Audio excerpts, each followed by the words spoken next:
The preparations for the Inca New Year begin. Workers polish a statue of the Inca in Cusco's main square. Hundreds of dancers are put through their paces ahead of the big day. Among them, university students representing the Inca women, or Aquias, adoring the sun. And police cadets and army recruits play the role of the victorious Inca warriors returning from battle. The artistic director, Leonardo Arana, reminds them that the Inca Empire stretched from modern-day Colombia in the north to Chile and Argentina in the south. And Cusco was its capital. They should feel proud to be its descendants. Arana has directed 15 Inti Raymis, and each one is a challenge, he tells CGTN. Para mí es un reto grande. Como ser humano, as a human being and as a professional, it's a huge challenge, knowing this great and wise Andean culture.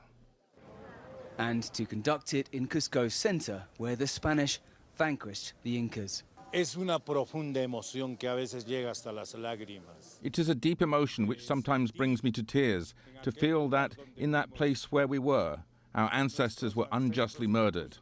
That is what moves me most of all when I'm in the main square. Behind the scenes, Arana's organization, Filigranas Peruanas, has been working against the clock to prepare the costumes for some 700 actors and dancers.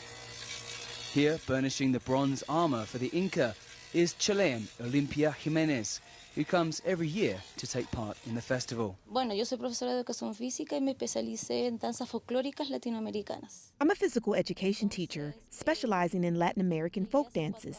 I first came to Cusco 4 years ago, and for the last 2, I've been taking part. Participo en el Inti Raymi.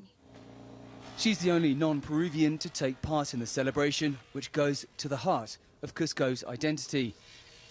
Other participants brush up the costumes, which have been gathering dust for a year. Meanwhile, the rehearsals continue. The artistic directors are putting the finishing touches to the performance to mark the most important day in Cusco's festival calendar, the winter solstice, the longest and most sacred day of the year for the sun-worshipping Incas.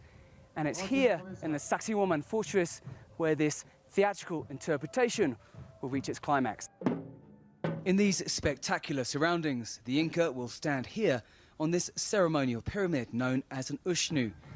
Surrounded by his high priests, nobles and courtiers, he'll lead an elaborate ritual of speeches and sacrifices. For the actor who plays the Inca, it will be a defining moment, he tells CGTN. The preparation is constant, daily. For 8 years I've been doing this, and every day of those years has been part of my preparation to represent this character, the Inca, so that the Inca is portrayed in his full glory, so that the people can see that the Inca is here and the Inca lives. For the Incas, the Inti, or sun, was the most important in their pantheon of gods. The solstice, say historians, marked the return of the source of life to the Andes, and it continues to be celebrated in farming communities to this day. Thousands of tourists and locals will watch Inti Raymi, and hundreds of Peruvians will take part in the performance, like Will Chavez, who grew up in the US. I feel very connected to my roots, to the Inca. It's spoken in Quechua. It's our own language before the Spaniards came, and I feel really proud. It's really deep sense of identity that I have where I belong. I'm an Indian Inca who belongs in Cusco. The ceremony also marks the culmination of a month of festivities in Cusco. In the days ahead of the winter solstice celebration, students from across Peru have come here to Cusco's main square to demonstrate the myriad of different typical dances from across the Peruvian Andes.